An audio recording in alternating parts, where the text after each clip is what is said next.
आप सभी को मेरा प्यार भरा नमस्कार। कैसे हैं आप सभी? आशा करता हूं आप सभी अच्छे होंगे। आज हम अभाज्य गुणनखंड विधि से एलसीएम निकालना सीखेंगे। ओके, तो सबसे पहले देखिए अभाज्य गुणनखंड होता क्या है। इससे पहले जो सीखे थे एलसीएम निकालना वो भाग विधि से सीखे थे। आज सीखेंगे अभाज्य गुणनखंड विधि से। ठीक है, तो देखिए अभाज्य गुणनखंड होता क्या है। तो सबसे पहले देखिए गुणनखंड जो है, गुणनखंड मतलब क्या होता है? गुणनखंड मतलब किसी संख्या को खंड करना है। ठीक है, लेकिन यहाँ पे देखिए अभाज्य गुणनखंड है। ठीक है, तो देखिए अभाज्य संख्या होता क्या है। सबसे पहले देखते हैं अभाज्य संख्या होता क्या है। देखिए अभाज्य संख्या मतलब जिसका दो गुणनखंड होता है। जैसे कि दो का गुणनखंड कितना होता है? या तो एक से होगा, एक दूनी दो होगा, और दो इकाई दो होगा, और किसी से होगा नहीं होगा। तीन से करते हैं तो तीन का गुणनखंड क्या होगा? एक या तीन होगा, दो से तो नहीं होगा, तीन इकाई तीन होगा। फिर यदि हम चार से करते हैं तो एक चौके चार होगा, दो दूनी चार होगा, तीन से नहीं होगा, चार इकाई चार होगा, और किसी से होगा नहीं होगा। यदि पाँच से करते हैं तो पाँच का एक से होगा, एक पचे पाँच, पाँच इकाई पाँच, और होगा नहीं होगा। ठीक है, मैंने क्या कहा? यदि अभाज्य संख्या निकालना है तो अभाज्य संख्या मतलब क्या होता है? जिसका दो गुणनखंड यानी कि दो फैक्टर होता है वो अभाज्य गुणनखंड होता है। जैसे कि यहाँ पे देखिए दो गुणनखंड है, यहाँ पे भी दो गुणनखंड है, यहाँ पे तीन है, यानी कि ये अभाज्य संख्या नहीं है, ये है भाज्य संख्या। ठीक है, ये है अभाज्य संख्या। ठीक है, इसका भी दो गुणनखंड है, यानी कि जिसका भी दो गुणनखंड हो वो अभाज्य संख्या है। ठीक है, तो देखिए अभाज्य संख्या क्या क्या होगा?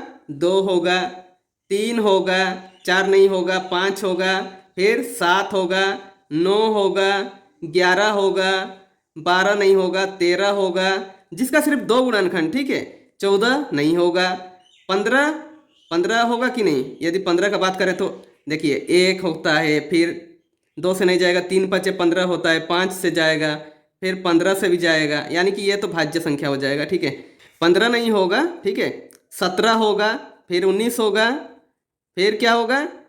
यहाँ पे आगे बढ़ते जाइएगा तो 23 होगा। ठीक है, और भी बहुत सारे यहाँ पे अभाज्य संख्या हो सकते हैं। ठीक है, मेरा कहने का मतलब है कि जब हम गुणनखंड करेंगे ना तो इन्हीं संख्याओं के द्वारा करेंगे गुणनखंड। ठीक है, कैसे करेंगे आइए जानते हैं। तो देखिए प्रश्न है अभाज्य गुणनखंड विधि द्वारा 12, 16 और 15 का लसा यानी कि एलसीएम ज्ञात करें। ठीक है, तो कैसे निकालेंगे?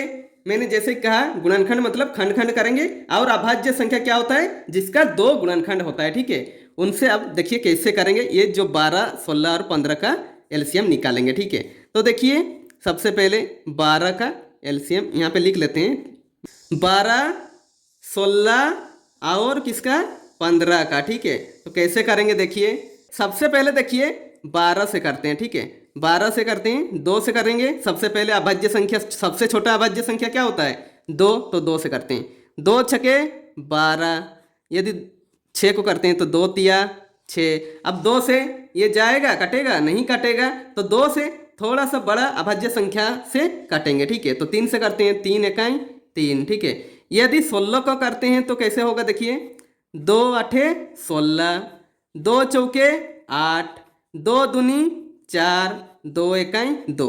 जब तक एक लास्ट में ना आ जाए तब तक करते रहना है। ठीक है, यदि हम 15 को करें तो कितना होगा देखिए। सबसे छोटा अभाज्य संख्या जो है 2 है, लेकिन 2 से ये तो नहीं जा रहा है, तो क्या करेंगे? उससे थोड़ा सा बड़ा संख्या जो अभाज्य संख्या है उससे लेंगे।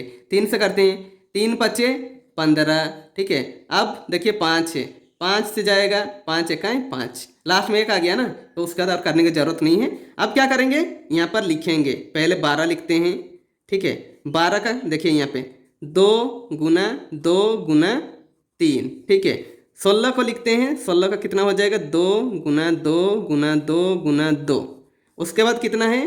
15 है ना, तो 15 कितना हो जाएगा देखिए यहाँ पर है 3 गुना 5। ठीक है, यहाँ पर देखिए हम लिख सकते हैं 2 कितना बार है? 2 बार है, तो 2 का पावर 2 लिख सकते हैं, गुना 3, 3 1 है तो घात 1 लिख सकते हैं। ठीक है, यदि इसका लिखना चाहें तो कितना लिखेंगे? 2 कितना बार है? 4 बार है, 4 बार गुना है ना, तो पावर 4 लिखेंगे। यहाँ पे क्या लिखेंगे? 3 गुना 5 है, 3 का घात 1 है, 5 का घात भी 1 ही है, कुछ नहीं है, मतलब एक घात है, ठीक है। तो इसमें लिखेंगे एलसीएम किसका, 12, 16 और 15, ठीक है। 15 का एलसीएम हम निकाल रहे हैं, राइट। तो इसे बराबर लिखेंगे। देखिए इसमें करना क्या है, इन तीनों में आपको देखना है कि कॉमन संख्या कहाँ पर है। देखिए 2 का स्क्वायर है इसमें, इसमें 2 का पावर 4 है, ठीक है। तो इसमें लेना किसको है, जिसका पावर ज़्यादा है उसे लेना है। किसे लेना है, यहाँ पर 2 का पावर 4 को लेंगे, इसको नहीं लेंगे क्योंकि इसका कम पावर है, ठीक है। 2 का पावर 4 करेंगे, गुना अभी खत्म नहीं हुआ है, ठीक है। अब किसे लेंगे, अब यहाँ पर देखिए 3 का पावर 1 है, यहाँ पर भी 3 का पावर 1 है, तो हम ले सकते हैं, ठीक है। 3 का पावर 1 को फिर गुना, उसके बाद देखिए 5 का पावर 1 है, कॉमन नहीं है लेकिन 5 का पावर 1 है। एलसीएम में हम इग्नोर नहीं कर सकते, जो भी संख्या बच जाता है उसे भी लिख लेते हैं, ठीक है। यदि कॉमन ना हो तो भी लिख लेते हैं, लेकिन एचसीएफ में ऐसा नहीं करते हैं, उसमें जो कॉमन संख्या होता है तीनों में उसे लिखते हैं, पर इसमें एलसीएम में ऐसा नहीं करते हैं। अब क्या करेंगे, अब करेंगे 2 का पावर 4। तो 2 का पावर 4 क्या होता है, सबसे पहले गुना कीजिए। 2 का पावर 4 मतलब 2 गुना 2 गुना 2 गुना 2, यानी कितना हो जाएगा, 2 दूनी 4, 4 दूनी 8, 8 दूनी 16, ठीक है। तो 16 लिखते हैं, गुना 3 का पावर 1 मतलब 3 ही होगा, गुना 5 का पावर 1 मतलब 5 ही होगा। अब गुना कीजिए, 16 तिया 48, 48 गुना 5, यानी कि 48 गुना 5 कितना हो जाएगा, वो आंसर हो जाएगा, ठीक है। तो 5 8 40, 4 हासिल, 5 चौके 20, 4 24, यानी कि 240 हो गया इसका एलसीएम, ठीक है। इसी तरह से अभाज्य गुणनखंड विधि से यदि पूछे क्वेश्चन तो आप इसी तरह से कीजिएगा, ठीक है। सबसे पहले सबको अलग अलग निकाल लेंगे, इसे खंड खंड कर दीजिएगा, ठीक है। उसके बाद यहाँ पे लिखिएगा जो भी निकालिएगा, जैसे कि 12 के यहाँ पर जो निकाले 2 गुना 3 लिखे, ठीक है। यानी कि यहाँ पे 2 का स्क्वायर गुना 3 का पावर 1, यहाँ पे जैसे 16 लिखे, 16 का जो निकाले उसे लिखे, ऐसे 4 बार 2 हुआ तो 2 का पावर 4 कर दिए। यहाँ पे 15 कितना में निकला, 3 गुना 5 किए तो 3 का पावर भी 1 है, 5 का पावर भी 1 है, तो उसे गुना में लिख दिए। उसके बाद देखे कि कॉमन क्या है, कॉमन देखे तो कॉमन जो था वो लिखे, जो हाईएस्ट पावर है उसे लिखे, और उसका जो कॉमन नहीं था उसे भी इग्नोर नहीं किया और लिखे। 2 का पावर 4, 2 का पावर 4 बराबर कितना होता है, 16 होता है, ठीक है। जैसे कि यहाँ पे गुना करके समझाए वो लिखे। 3 का पावर 1 है तो 3 ही होगा, 5 का पावर 1 है तो 5 ही होगा, ठीक है। तो उसका गुना कर दिए, 16 तिया 48, फिर गुना 5 उतार दिए, 48 गुना 5 बराबर 240, यानी कि ये हो गया एलसीएम, ठीक है। और एक प्रश्न को सॉल्व करते हैं, यदि आपको थोड़ा बहुत भी यदि डाउट हो तो वो भी क्लियर हो जाएगा, ठीक है। तो देखिए प्रश्न क्या है, अभाज्य गुणनखंड विधि द्वारा 24 और 27 का लसा यानी कि एलसीएम ज्ञात करें, ठीक है। तो क्वेश्चन है 24 और 27 का एलसीएम निकालना है अभाज्य गुणनखंड विधि द्वारा। तो सबसे पहले क्या करेंगे, सबसे पहले 24 को खंड खंड करेंगे, गुणनखंड करेंगे, ठीक है। तो देखिए कैसे करेंगे, 24 को करते हैं सबसे पहले 2 से करते हैं, 2 एकाई 2, 2 दूनी 4, 2 छके 12, 2 तिया 6, ठीक है।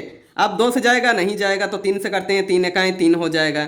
यदि 27 को अभी करेंगे तो क्या हो जाएगा, देखिए 2 से जाएगा नहीं जाएगा तो देखिए 3 से करते हैं, ठीक है। 3 नमा 27, अब 9 है, अब 2 से तो जाएगा नहीं तो 3 से ही करते हैं, अभाज्य संख्या से ही करेंगे, ठीक है। तो 3 तिया 9 हुआ, अब 3 एकाई 3। अब हम यहाँ पे लिख सकते हैं 24 बराबर 2 गुना 2 गुना 2 गुना 3। 27 का कितना लिखेंगे, 3 गुना 3 गुना 3, यानी कि यहाँ पे क्या हो जाएगा, 2 का क्यूब और 3 का घात कितना हो जाएगा, 1 हो जाएगा, ठीक है। यानी कि 3 का पावर 1 हो जाएगा। यहाँ पर हो जाएगा सिर्फ 3 है, कितना बार है, 3 बार है, यानी कि 3 का पावर कितना हो जाएगा, 3 हो जाएगा, ठीक है। तो देखिए हम लिख सकते हैं, इसीलिए चिन्ह दे देंगे, एलसीएम किसका 24 और किसका 27 का, ठीक है। 27 का कितना हो जाएगा, देखिए सबसे पहले देखेंगे यहाँ पे कॉमन क्या है, 2 का क्यूब यहाँ पे है लेकिन यहाँ पे नहीं है, लेकिन एलसीएम में हम इग्नोर नहीं करेंगे, उसे जरूर लिखेंगे।